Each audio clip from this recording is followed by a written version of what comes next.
할렐루야. 오늘도 주님의 크고 놀라우신 은혜와 평강이 여러분에게 함께 하시기를 간절히 축복합니다. 10월 20일 월요일, 오늘 우리에게 주시는 하나님의 말씀은 로마서 7장 1절로 13절입니다. 형제자매 여러분, 나는 율법을 아는 사람들에게 말을 합니다.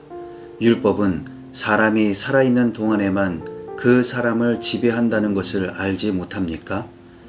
결혼한 여자는 그 남편이 살아있는 동안에는 법으로 남편에게 매여 있으나 남편이 죽으면 남편의 법에서 풀려납니다.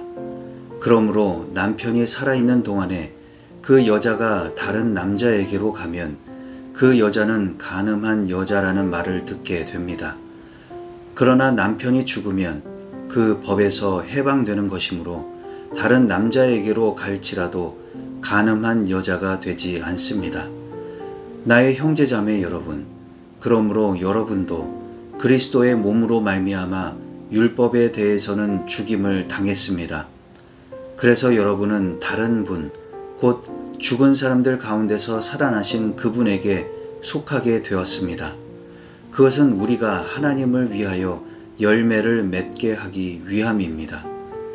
이전에 우리가 육신을 따라 살 때에는 율법으로 말미암아 일어나는 죄의 욕정이 우리 몸의 지체 안에서 작용해서 죽음에 이르는 열매를 맺었습니다.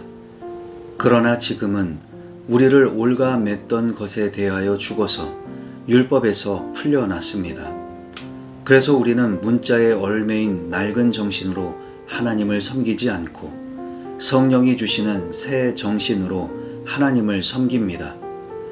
그러면 우리가 무엇이라고 말을 하겠습니까? 율법이 죄입니까? 그럴 수 없습니다. 그러나 율법에 비추어 보지 않았다면 나는 죄가 무엇인지 알지 못하였을 것입니다. 율법에 탐내지 말라 하지 않았으면 나는 탐심이 무엇인지를 알지 못하였을 것입니다. 그러나 죄는 이 계명을 통하여 틈을 타서 내 속에서 온갖 탐욕을 일으켰습니다. 율법이 없으면 죄는 죽은 것입니다. 전에는 율법이 없어서 내가 살아 있었는데 계명이 들어오니까 죄는 살아나고 나는 죽었습니다. 그래서 나를 생명으로 인도해야 할 그 계명이 도리어 나를 죽음으로 인도한다는 것이 드러났습니다. 죄가 그 계명을 통하여 틈을 타서 나를 속이고 또 그 계명으로 나를 죽였습니다. 그러므로 율법은 거룩하며 계명도 거룩하고 의롭고 선한 것입니다. 그러니 그 선한 것이 나에게 죽음을 안겨 주었다는 말입니까? 그럴 수 없습니다. 그러나 죄를 죄로 드러나게 하려고 죄가 그 선한 것을 방편으로 하여 나에게 죽음을 일으켰습니다. 그것은 계명을 방편으로 하여 죄를 극도로 죄답게 되게 하려는 것이었습니다. 아멘. 오늘은 율법에 매이는 것을 혼인관계로 비유하는 말씀과 율법과 죄의 관계를 설명하는 말씀입니다. 한 여자가 한 남자와 결혼을 하면 서로 부부 관계로 매여 있지만 만약에 남편이 죽으면 그 아내는 남편에게 매여 있는 것에서 풀려나게 됩니다. 그러면 그녀는 다른 남자를 만나 또다시 부부의 연을 맺고 살아갈 수가 있겠죠. 마찬가지로 유대인이 율법에 얽매여 있으나 율법에 대해 죽으면 율법에서 풀려나는 것입니다. 율법에 대해 자유롭게 될 수 있다는 것이죠. 그러면 이제 그리스도에게 속하여 새로운 삶을 살아갈 수 있습니다. 우리는 문자의 얼매인 낡은 정신, 즉 율법으로 하나님을 섬기지 않습니다. 성령이 주시는 새 정신, 즉 그리스도로 하나님을 섬기는 것입니다. 그렇다고 해서 율법을 죄로 여기는 것은 아닙니다.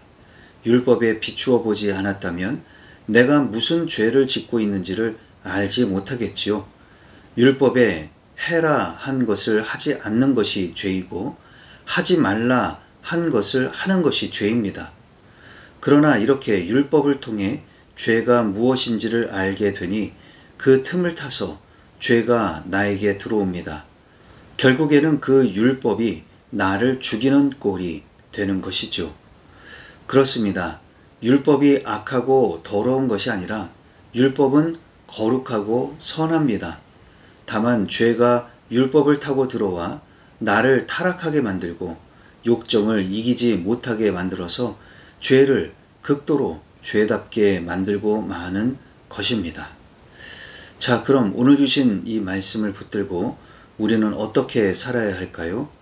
첫 번째로, 아직도 율법에 얽매이는 것은 무엇입니까? 사실 유대인들처럼 율법에 얽매여 본 적도 없는 우리들은 이 문제가 별로 와닿지가 않습니다. 어차피 율법을 지켜본 적도 없고, 그래서 율법을 어겼을 때에 갖게 되는 죄책감과 실패감의 무게를 알지 못하기 때문에 율법을 떠난다는 것이 어떤 것인지를 잘 모르는 것이죠. 그러나 우리에게 율법은 없었지만 율법처럼 변해버린 것은 있습니다. 습관적인 신앙생활입니다. 예를 들면 성경 읽기, 기도하기, 예배하기, 교제하고, 봉사하고, 나누고, 가르치고, 전도하는 이 모든 것이 율법처럼 변해버리지는 않았는지 점검해 보십시오. 내용은 없고 형식만 남은 신앙생활은 어떤 것이 있을까요? 우리에게 있어서 율법에 얽매인다는 것은 바로 그런 것이 아닐까 싶습니다. 오늘은 우리의 형식적인 신앙생활을 돌아보시고 다시 회복해야 할 것은 무엇인지 찾아보시기 바랍니다. 두 번째로, 율법으로 죄를 이길 수 있을까요? 오늘 본문에서는 율법과 죄의 관계를 말해주고 있습니다. 율법 자체가 죄는 아니지만 율법을 통해 죄가 흘러 들어온다는 이야기인데, 이 말이 좀 어렵게 들리지요? 예를 들어 교통법규 중에 속도 위반을 생각해 보시죠. 만약에 속도 제한이라는 법규가 없었다면 자동차가 도로 주행할 때 속도 위반하는 일도 없었을 것입니다.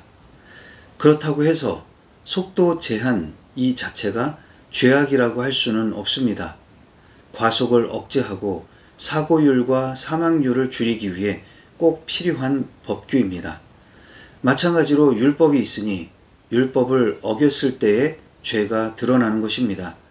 그러나 율법은 죄를 억제하고 죄를 막기 위해 꼭 필요한 것입니다. 이 말씀을 통해 가르치려는 것은 율법이 잘못되었다는 것이 아니라 율법으로 죄를 이길 수는 없다는 사실입니다. 오직 우리의 복음 되시는 예수 그리스도만이 우리의 죄를 사면하여 주시고 죄를 이기게 하십니다.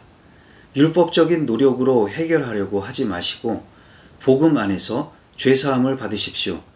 예수님을 의지하고 죄를 이기시기를 바랍니다. 기도하시겠습니다. 사랑과 은혜가 풍성하신 하나님 아버지, 오늘도 말씀으로 새날을 열어주시니 감사를 드립니다. 율법에 얽매이며 살듯이 우리도 형식적인 신앙생활에 얽매여 살고 있지는 않은지 돌아봅니다. 우리의 예배와 기도와 교육, 봉사, 전도, 친교가 형식적으로 흘러가지 않게 하여 주시고 우리 스스로 형식만 남은 빈 껍데기만 가지고 살아가지 않도록 늘 반성하고 경계할 수 있게 하옵소서. 또한 지금도 우리는 율법적인 노력을 신앙으로 생각하고 열심히 내 노력으로 믿으려는 때가 많이 있습니다. 오히려 그런 노력은 우리의 연약함과 죄성을 드러낼 뿐 죄를 이길 수 없다는 점을 명심하게 하시고 노력이 아니라 믿음으로 주님 의지하며 죄를 이기고 다스릴 수 있게 하옵소서. 예수님의 이름으로 기도하옵나이다.